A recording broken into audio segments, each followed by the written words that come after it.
My name is Alice, 28 years old. I work in childcare. Recently, I got engaged to my boyfriend Tom, and I've come to visit his parents' house for the first time. Tom is a graduate of a prestigious university and works for a renowned company. Not only is he smart, but he also has the respect of his colleagues. I've always admired him as a person.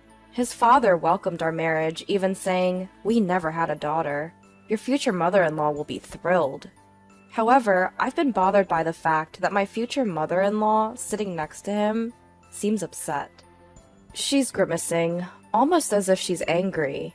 While I was observing her, she suddenly asked, "I heard you didn't graduate high school. Is that true? Our Tom is an elite, having graduated from a famous university. You think I'd approve of a marriage between an elite and someone of your status?" I was taken aback when she started to insult me. "Mother-in-law, how can you say such things? You're being rude to Alice." "Exactly, Mom. Your educational background shouldn't matter." Both Tom and his father stood up for me against my future mother-in-law. However, this only seemed to upset my future mother-in-law more. Isn't it natural for a mother to be concerned about the education and occupation of her son's future spouse? Children inherit their mother's DNA, don't they? Don't I want to leave behind excellent genes? It seemed like my mother-in-law wasn't going to approve of me, a high school dropout, because she wanted to ensure the excellence of her offspring. While it's true that some people are obsessed with educational backgrounds, and many parents care deeply about education, it felt sad to be opposed solely because I dropped out of high school. Actually, there was a reason I didn't finish high school. I grew up in a single-parent home after my father died in a traffic accident. My mother was frail, and she had a hard time raising me and my twin sister, Emma. Wanting to alleviate my mother's burden, I started working after middle school. Now, I'm attending night school to get my high school diploma. I'm saving up money, and I can even go to college if I want. Tom is supportive of this, and he even offered to help pay for my college education. Tom understands my home environment, and if I want it, he will pay for my college expenses. Tom is such a kind person, and that's one of the reasons I decided to marry him. But my future mother-in-law seems to dislike this. Tom is an only child, so we will be living with his parents in the future, but I'm a little worried about how that will work out. A while later, I moved into my future in-laws' house. At this point, there was only a month left until our wedding. As the wedding day approached, I had to make more trips to the wedding venue for final checks. I had to make sure to reserve hotels for our guests who would be coming from afar. Between work, school, and wedding preparations, I was very busy. But my mother-in-law didn't seem too pleased with how I was. Today, I was applying makeup to head to the venue, and she suddenly exclaimed, "Oh my, what on earth are you wearing?" My mother-in-law, catching sight of my outfit, had blurted it out loud. "I'm about to head to the venue, so I thought I'd dress up." Whether she was displeased with me dressing up to go to the venue, or just seizing the opportunity to berate me, I couldn't say. "Huh! You say you're going to the venue, but you're just dressing like that to attract men, aren't you? You're such a careless woman." She just decided I was meeting a man instead of going to the venue. I was at a loss for words. I told her I was meeting Tom at the venue, and if she had doubts, she could ask him, but she just assumed I was meeting a man. Then, the next moment, my mother-in-law did something outrageous. She messed up my carefully styled hair. "Hey, what are you doing, mother-in-law? I spent so much time getting ready. This is terrible." With my hair a mess, I couldn't go out and had to fix it. But seeing my disheveled hair, my mother-in-law cheerfully said, "There's no need to fix it. This hairstyle suits a high school dropout, poor woman like you. You should wear your hair like this for the wedding." Since I was already running late, I quickly fixed my hair and headed to the venue where Tom was waiting. Tom was waiting for me at the entrance of the venue and seemed concerned about my downcast expression. I was torn whether to tell him what happened earlier, but I thought it wasn't good to talk about something so depressing when we were about to discuss the ceremony, so I decided not to tell Tom at that time. One day, when it was almost time for the wedding, my mother-in-law suddenly made this suggestion. Hey, Alice's mom lives far away, doesn't she? It must be tough for her to come, and she'll have to pay for her hotel. So why doesn't she stay at our house? Tom and I were both surprised by my mother-in-law's sudden proposal.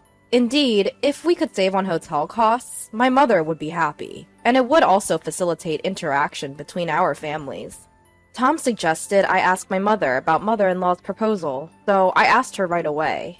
My mother was very pleased with mother-in-law's proposal, and it was decided that my twin sister Emma would also come that day. I initially thought that mother-in-law was making this suggestion out of goodwill, but I could never have imagined the outrageous things she would do next. The day before the wedding, my mother and sister came to stay at my in-laws' house. Seeing my mother and sister, whom I hadn't seen in a long time, made me very happy.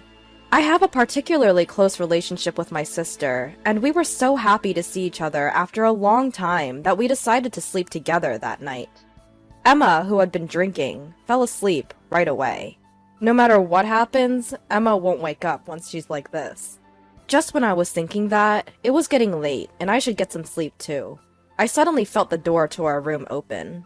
As I was wondering what it could be, I heard a loud buzzing sound, followed by the noise of something being shaved. Haha! Now you won't be able to attend tomorrow's ceremony, will you? No need for hair for a poor middle school dropout. The moment I heard that, shocked, I turned on the room lights and said, Mother-in-law, what are you doing? The person in the bed suddenly sat up, startling my mother-in-law as well. Huh? Mother-in-law? You're Alice, aren't you? She seemed to have mistaken me for Emma. That's not my hair. We're twins, and our faces really look alike, but it wasn't me whose hair was shaved with clippers. It was my sister Emma. What? No way. Why? Wasn't it Alice? My mother-in-law seemed to be in shock, but Emma, who had apparently drunk too much, was sound asleep. When she wakes up in the morning and realizes her hair has been shaved off, Emma will surely be very angry. Unlike me, Emma has a strong temperament, so it's obvious she'll be furious. What will you do now, mother-in-law? I'm not going to cover for you. Feeling guilty, perhaps, my mother-in-law left the room with a pale face. The next day, Emma looked in the mirror and was shocked and furious to find that she was bald. Our mother, who was present at the scene, also shed tears in shock, and Tom could not hide his disturbance. It's terrible! Who on earth did this? So I revealed everything that had happened yesterday in front of everyone. I was wondering what kind of face my mother-in-law would wake up with this morning, but she wasn't there. According to my father-in-law, she said she was going for an early morning walk and hadn't returned yet. I thought she had run away, so I revealed everything to our relatives and decided to search for mother-in-law. About 30 minutes later, I got a call from a relative saying they had found her in a nearby convenience store, and my father-in-law headed for that store. My mother-in-law, who had no idea she was being searched for, full of excuses as soon as she came home. I didn't do anything. It's all Alice's fault. Alice used the clippers on her own and cleanly shaved off Emma's hair while she was sleeping next to her. To my surprise, my mother-in-law was trying to pin the blame on me. This shocked me, and I couldn't help but retort. Don't be ridiculous. I didn't do anything. Wasn't it you who came into the room yesterday? It's terrible that you're still lying at this point. But even so, my mother-in-law was reluctant to admit her guilt. Then my father-in-law, as if he had remembered something, went outside and came back with something. Alice, could this be the clipper? Looking at the clipper father-in-law was holding, it was undoubtedly the one mother-in-law used last night to shear off Emma's hair. That's it! That's the clipper! But where was it? It seems this clipper originally belonged to father-in-law, who was always concerned about his appearance and always carried grooming tools with him. When they went to the car, the bag containing his grooming tools was ransacked, and the clipper was the only thing missing. I always leave my car keys in the bedroom. If there's brown hair in this clipper, it's definite that the culprit is your mom. Saying that, father-in-law started to dismantle the clipper. Inside the clipper was brown hair, undoubtedly Emma's. It must have been because she had to rush out in the dark. She couldn't properly dispose of the hair inside. Shown the remaining hair, mother-in-law collapsed to her knees. "Alice, it's your fault! Despite being a middle school dropout and poor, you deceived smart Tom. I wanted you to give up on Tom at all costs." I became disgusted at mother-in-law's selfish words. The one who got angriest upon hearing that was Emma, whose hair had been shaven off. "I don't care about your circumstances. What are you going to do about this? I can't attend the wedding like this." Hearing Emma's complaint, father-in-law made a call somewhere. His acquaintance, who was a hairdresser, agreed to rush over with a wig right away. This would temporarily solve Emma's hair problem, but they couldn't just leave mother-in-law as is. 30 minutes later, father-in-law's friend arrived with the wig, and Emma's hair was now beautiful. At first, father-in-law thought about shaving mother-in-law's hair just like he did with Emma, but it didn't feel satisfying. So he decided to expose mother-in-law's wrongdoing in front of everyone. Among the attendees called today were landlords who mother-in-law's parents had been indebted to for generations. They seemed to get along with father-in-law, and hearing about this incident would undoubtedly impact mother-in-law's parents' house. This is because the landlord, who was close friends with them, has been giving them a discount on their apartment rent. The landlord is a very righteous person, and would surely return the rent to its original price once he learns what mother-in-law has done. Worst case scenario, he might even evict them from the apartment. Mother-in-law's parents are poor and have no money. If they were to be evicted, they would surely come to mother-in-law's place. But I had heard from Tom before that mother-in-law didn't get along with her parents and wouldn't even care for them. Living with her parents would undoubtedly be the beginning of hell for mother-in-law. "Wait, please. I'll be in trouble if you do that. I'm sorry. It was my fault. I got carried away and did such a thing. I'm sorry, Emma.